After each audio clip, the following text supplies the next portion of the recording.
All right, so I have a lot of thoughts on this. They were obviously going through a divorce. They mentioned that they were going through a divorce and that it was a messy divorce. And something that I tell people all the time, and if you follow me for a while, you know that I say this a lot. One of the most dangerous times for a woman is when she's leaving a domestic violent relationship. People say all the time, just leave, just leave, just leave, and then they just leave, and then they end up in an even more abusive situation, dangerous situation. Sometimes things like this happen. Now, I don't say that to discourage people from leaving, because leaving is the solution. However, it is important to know and understand that if violence has happened in the home, that that person could escalate when it's time for you to leave. For a lot of people, what they don't understand about domestic violence and those sorts of things, as strange as this sounds, one of the reasons why the person is behaving this way is to try to get that person to stay, because they fear, there's a lot of fear, which I'm going to get into here in a second when I get back to this story. But they're trying to cover something up, right? They're trying to cover up how horrible of a person that they are, right? They're trying to mask everything. That's what you hear when you hear people talking about the narcissistic mask so often. And so when that person leaves, when that person in this situation, the papers were served, so now it's official, and so that becomes the trigger. So now all of a sudden, this person, they were able to stay under the same household while they were, quote, separated, which I'm going to get into here in a second. But all of a sudden, the paperwork was served, and now all of a sudden, he loses it, right? Snaps, and not only takes her life, but also takes his own life. Now, because I've worked with domestic violence victims for well over a decade, I can tell you just from my own experience that professional experience, that this woman was likely going through hell behind closed doors. Because when I look at some of the pattern of behavior, right, we have the alleged sexual assault allegations that he had in the past. We also have the incident, the domestic violent incident, where he accused her of hitting him, and that situation, that scenario is likely what kept her in this environment far too long. So for a lot of people, when people oftentimes they assume that domestic violence only happens with poor families and bad neighborhoods and things like that. Well, it happens quite often in wealthy families like this as well. Wealthy families with a lot of power.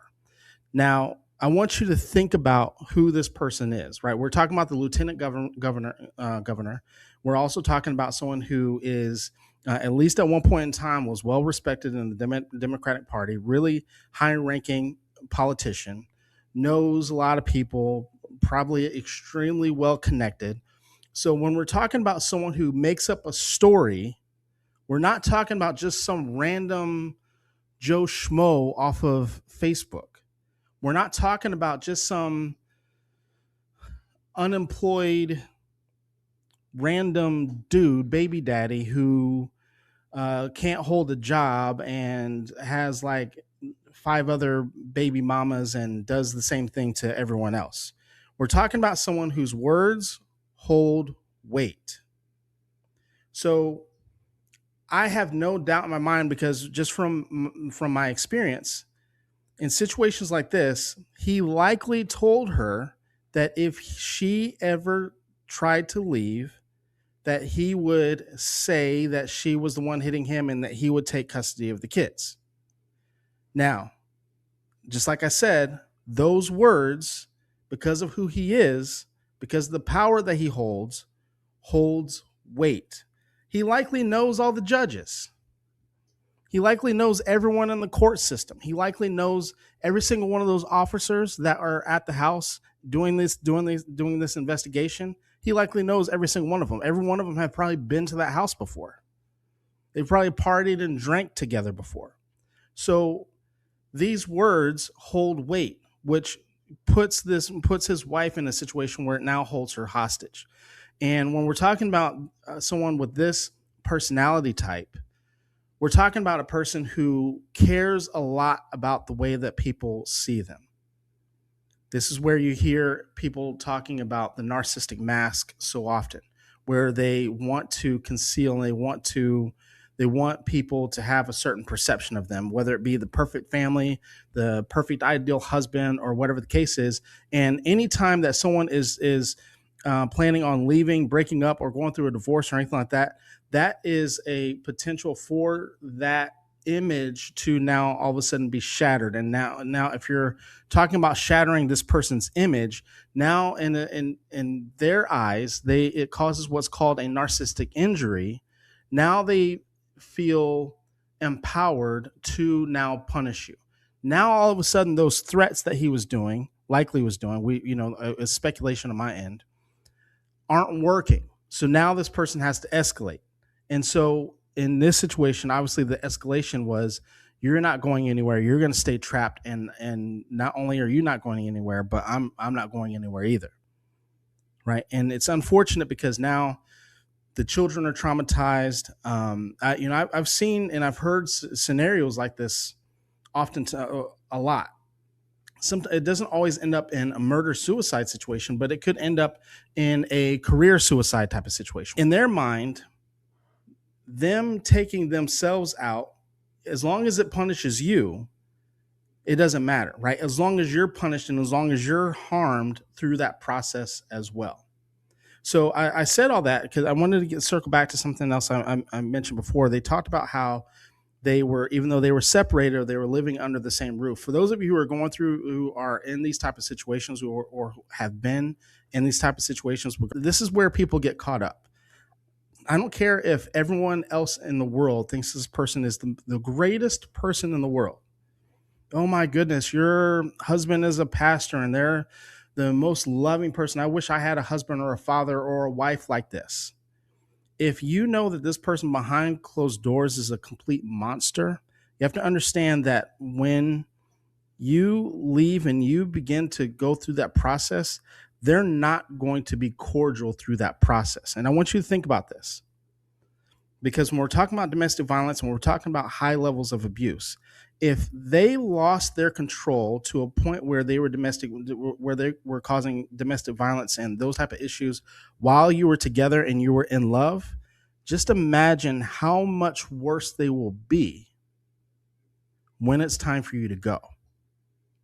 If you disagreeing with them over little things like what we're going to have for lunch or how we're going to spend money, it escalates them to a point where they're now beating you. They're now threatening you. They're now threatening to take the kids and never let you see them again, threatening your life, threatening to take their own life, those sorts of things. Imagine how much worse that person possibly could get when the disagreement is a divorce, breakup, houses, those sorts of things. So for those of you who are in these type of situations, it's very, very important that you be careful, that you put a plan in place, that you leave in secret. It's people always want to be cordial through these situations. Unfortunately, and I'm not someone who doesn't advocate for leaving cordially, but unfortunately, some people you can't. Some people, they don't have the capacity for you to be able to sit down at a coffee shop and have a nice cordial talk about how we're going to separate things. Some people don't have that capability, and it's just unfortunate. But let me know your thoughts in the comments below. But that's all I have for you today. Below, if you are someone who is going through this, or maybe you are out of it, one of the things that people don't talk about is that oftentimes you leave and you're still being abused, what's called post-discard abuse. If you're still struggling with situations like that, I have resources for you down in the description or in the show notes, depending on where you are listening or watching this at.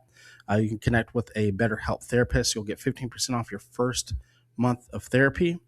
One of the reasons why I partner with them is that you can do it from the comfort and convenience of your home. You don't have to actually show up to therapy, which because in situations like this, obviously they could and likely are tracking you and those sorts of things as well. So thank you very much. Be sure to like, share, subscribe, turn on notifications so you are notified each and every time I upload a new video.